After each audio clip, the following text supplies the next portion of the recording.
وہ کیتھولک عیسائیت کو بھی اپنے ہاتھ میں لے لیا ہے۔ چنانچہ پوپ صاحب نے فرمان جاری کر دیا ہے کہ ہمارے خداوند یسوع مسیح کے قتل کی ذمہ داری ان یہودیوں پر نہیں ہے، بری کر دیے گئے۔ 1900 برس کے بعد، بلکہ 2000 برس کے قریب ہو گئے، انہیں ایگزونریٹ کر دیا گیا، ایبسالو کر دیا گیا، ان پر ذمہ داری نہیں۔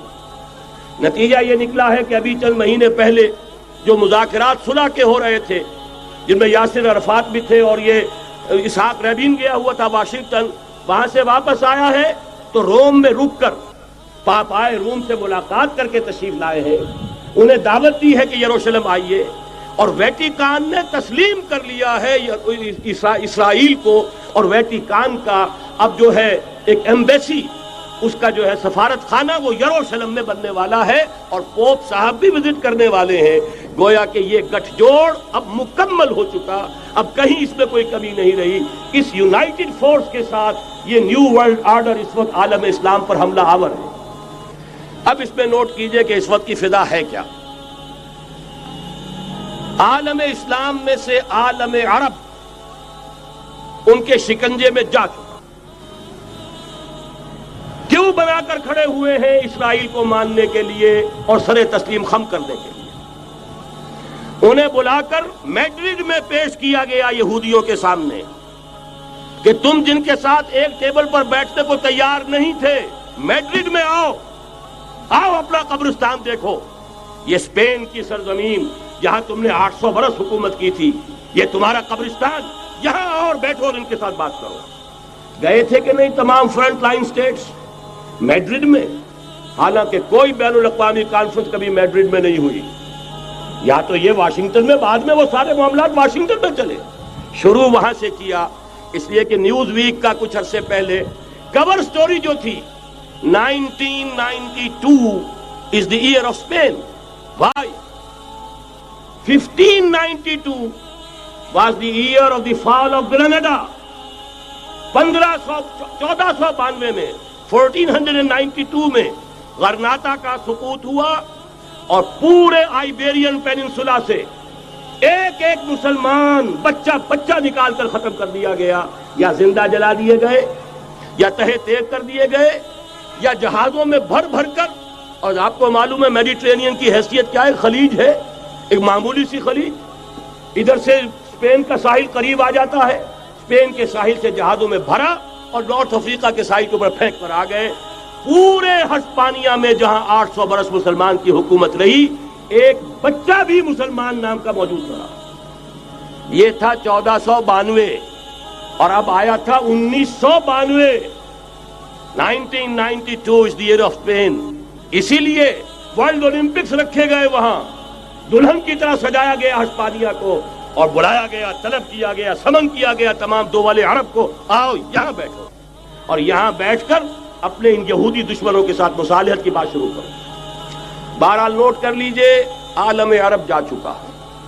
کوئی دن کی بات ہے، میں سنسنی پیدا نہیں کرنا چاہتا، لیکن حالات اور واقعات سے نگاہیں بند کرنا بھی کوئی دانش مندی کی بات نہیں ہے۔ یہ ایودھیا کی مسجد شہید کی گئی، ابھی یہ ایک بہت بڑا مزار جو ہے شہید کیا گیا، اور اس کے ساتھ کئی مسجدیں شہید کی گئی۔ یہ سب کیا ہے؟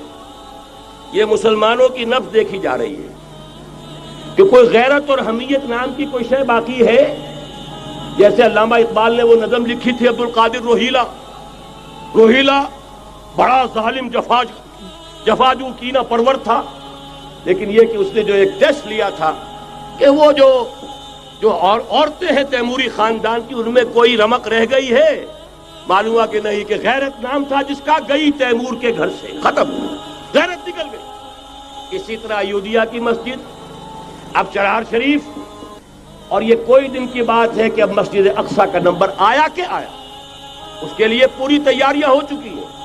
یروشلم کا مشرقی حصہ خالی کرایا جا چکا ہے، اس کے اندر اب پورا تسلط یہودی کر رہے ہیں، یہاں تک کہ اب کے یاسر عرفات صاحب نے بھی کچھ نہ کچھ جو ہے احتجاج کی بات کی ہے، حالانکہ اب تک ہر بات مان کر منقار زیر پر تھا، لیکن یہ کہ ایک وقت آتا ہے آخر کار اسے بھی کچھ بولنا پڑ گیا ہے۔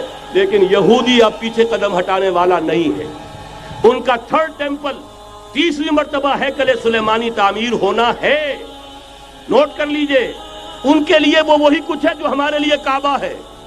ان کے لیے ہیکل سلیمانی بالکل وہی حیثیت رکھتا ہے جو ہمارے لیے کعبہ. وہ ہیکل سلیمانی ایک مرتبہ پہلے نبوکدنضر کے ہاتھوں مسمار ہوا، پھر سن 70 عیسوی میں ٹائٹس کے ہاتھوں مسمار ہوا. سن 70 کے بعد آج 1995 میں کتنے برس ہو گئے؟ پورے 1925 برس ہو گئے کہ ان کا کعبہ زمین بوس پڑا ہوا ہے. اب تک تو ان کا بس نہیں تھا، اب تو بس ہے کہ نہیں؟ اب ان کی حکومت ہے کہ نہیں؟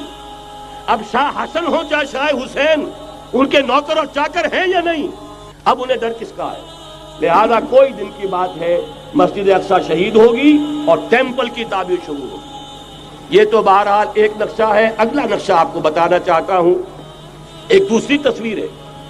یہ تصویر ہے زمینی، ایک تصویر ہے آسمانی. وَمَكَرُوا وَمَكَرَ اللَّهُ وَاللَّهُ خَيْرُ الْمَاكِرِينَ.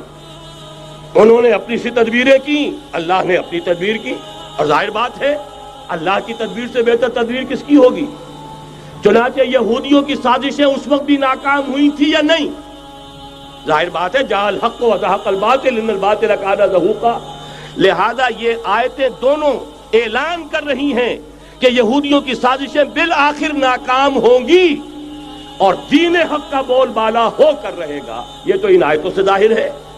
یریدون لیطفئوا نور اللہ بافواہہم واللہ متم نورہ ولو کرہ الکافرون. یریدون ان یطفئوا نور اللہ بافواہہم ویابى اللہ الا یتم نورہ ولو کرہ الکافرون. هو الذی ارسل رسولہ بالہدى ودین الحق لیظہرہ علی الدین کلہ ولو کرہ المشرکون. اللہ نے تو بھیجا ہی ہے اپنے رسول کو اس فیصلے کے ساتھ اور یہ ذمہ داری اور مشن دے کر کہ جو دین حق آپ کو دے کر بھیجا جا رہا ہے اسے غالب کیجئے، نافذ کیجئے، قائم کیجئے. اس مشن کے ساتھ بھیجا جا رہا ہے اور وہ بہرحال آیا جاء الحق وزهق الباطل ان الباطل کان زهوقا. لیکن نوٹ کرنے کی بات یہ ہے، ذرا یہاں تھوڑا سا تحمل کے ساتھ غور کیجئے گا، کہیں میرے خلاف کوئی فتویٰ دینا شروع کر دیں. کیا حضور کا مقصد بعثت اس وقت مکمل ہو گیا تھا؟ ایک درجے میں ہو گیا کہ جزیرہ نما عرب پر اللہ کے نور کا بھی اتمام ہو گیا، اللہ کا دین بھی غالب ہو گیا. ہو گیا کہ نہیں ہو گیا؟ لیکن کیا محمد الرسول اللہ صرف عرب کے لیے بھیجے گئے تھے؟ قرآن کہتا ہے ببانگ دہل وما ارسلناک الا کافۃ للناس بشیرا ونذیرا. اے محمد صلی اللہ علیہ وسلم، ہم نے نہیں بھیجا ہے آپ کو مگر پوری نوع انسانی کے لیے بشیر اور نذیر بنا کر. تو جان لیجئے کہ یہ مقصد بعثت محمدی صلی اللہ علیہ وسلم بتمام و کمال اس وقت پورا ہوگا جب کل عالم انسانیت پر، کل روئے ارضی پر اللہ کا دین اسی طرح غالب ہو جائے گا جس طرح کہ محمد رسول اللہ والذین معہ صلی اللہ علیہ وسلم ورضی اللہ تعالی عنہم اجمعین، ان کے ہاتھوں سے، ان کے ایثار سے، ان کی قربانیوں سے، جن کا نقشہ آپ کے سامنے مولانا کھینچ چکے ہیں، ان کے اثار، ان کی قربانیاں، ان کی محنت، ان کی جفاکشی، ان کی سرفروشی، ان کے جان تن من دھن لگا دینے کے نتیجے میں جیسے اس وقت غالب ہوا تھا کل روئے ارضی پر غالب ہوگا، تب کہیں جا کر مقصد بعثت محمدی مکمل ہوگا. یہی وجہ ہے اقبال نے کہا تھا وقت فرصت ہے کہاں، کام ابھی باقی ہے، نور توحید کا اتمام ابھی باقی ہے. لیکن ساتھ ہی خوشخبری بھی دی تھی، یہ چمن معمور ہوگا نغمہ توحید سے. آئے گا وہ دور، یہ چمن معمور ہوگا نغمہ توحید سے، لازماً آ کر رہے گا. هي الحلقات تحفظني بآيات من القرآن، هي الحلقات تملأني بحب المصطفى العدنان.